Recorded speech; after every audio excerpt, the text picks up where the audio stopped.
Hello बच्चों, let's read this question. सो इस question में हमसे क्या कह रहा है कि बोर थ्योरी के अकॉर्डिंग पोटेंशियल एनर्जी एक इलेक्ट्रॉन की एक पोजीशन पे इन्होंने हमें kr²/2 दी है, जहाँ पे k is a positive constant and they are asking the quantized energy of electron in nth orbit. तो इस क्वेश्चन की लैंग्वेज समझना जरूरी है। बाय सेइंग दिस कि quantized energy of nth orbit, what they mean is they are asking for total energy, कि वो पूछ रहे हैं कि टोटल एनर्जी क्या होगी इलेक्ट्रॉन की इन nth ऑर्बिट। तो सबसे पहली बात तो हम इस केस को विजुअलाइज करते हैं। Let the charge on nucleus be Ze, जहाँ पे Z is the atomic number. So ये न्यूक्लियस है एंड ये कुछ ऑर्बिट है, nth ऑर्बिट लेट से ये nth ऑर्बिट है एंड यहाँ पे एक इलेक्ट्रॉन है E। तो हम सबसे पहले तो क्या करेंगे, इस क्वेश्चन में बेसिकली हमें टोटल एनर्जी निकालनी है और हमें पता है total energy is twice of potential energy. तो यहाँ पे पोटेंशियल एनर्जी अगर kr²/2 दी है तो total energy will be equal to kr², है ना। तो बस हमें इसमें हम देख सकते हैं कि हमें r की कोई टर्म नहीं दिख रही, किसी भी ऑप्शन में r की टर्म नहीं है। तो हमें बस इसमें r की टर्म निकालनी है इन टर्म्स ऑफ nh/2π, जिसमें m भी इंक्लूडेड हो ताकि हम टोटल एनर्जी को लिख सकें।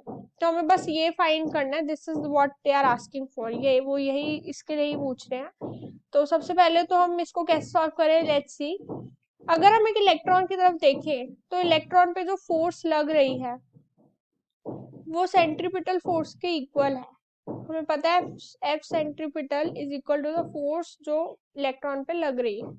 अगर हम इलेक्ट्रॉन पे जो फोर्स लग रही है वो निकाले तो क्या होती है वो du/dr, जहाँ पे u is the potential energy, differentiation of potential energy. हमें पोटेंशियल एनर्जी kr²/2 दी है तो हम इसका डिफरेंशिएशन करेंगे, दैट इज d kr²/2/dr। इसको निकालेंगे तो क्या होगा 2kr/2 या फिर kr। तो यहाँ पे फोर्स क्या मिल गया हमें kr। एफ सेंटीमीटर की वैल्यू में पता क्या होता है mv²/r is equal to kr।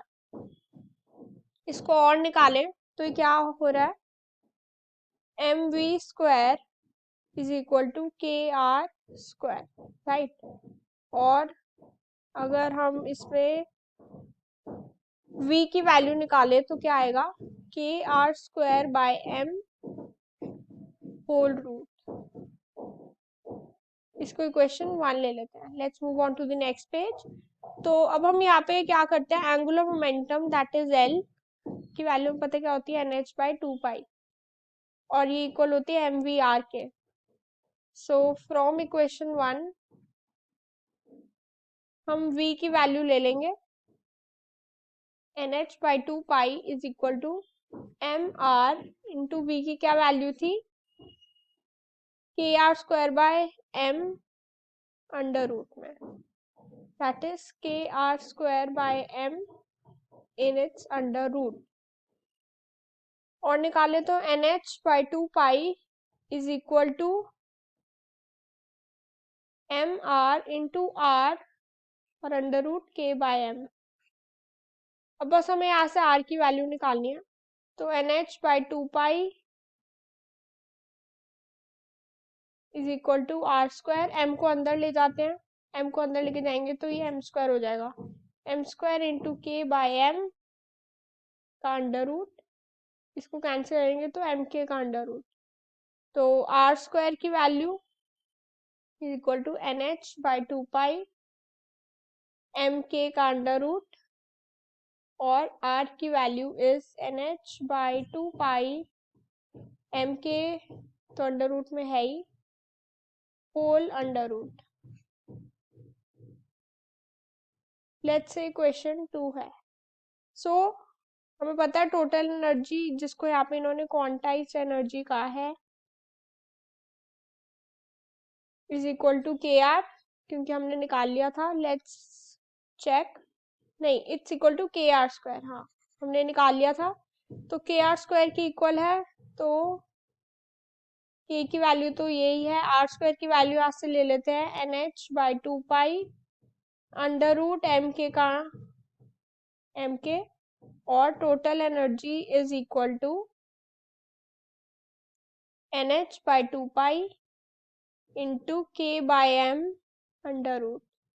Let's see कौन सा ऑप्शन है। nh by 2 pi k by m under root, that is option B. So what we got, option number B as the answer. Option number B as the answer, nh by 2 pi। तो बस इसमें हमने एक simple सा formula use किया, this हमने calculate कर लिया। बस हमने इसमें ये देखा कि क्वांटाइज एनर्जी का मतलब है total energy which is twice of potential energy. Potential energy दी थी हमने, उससे ये सब निकाला, आर स्क्वायर की वैल्यू फाइनली कैलकुलेट करी, एंड लैंग्वेज को थोड़ा समझते हुए हमने ये इक्वेट किया, यहाँ से v की वैल्यू निकाली, इसको हमने एंगुलर मोमेंटम के केस में रखा, and we finally found the answer to be b nh by 2 pi k by m under root। Hope you understood the answer. All the very best.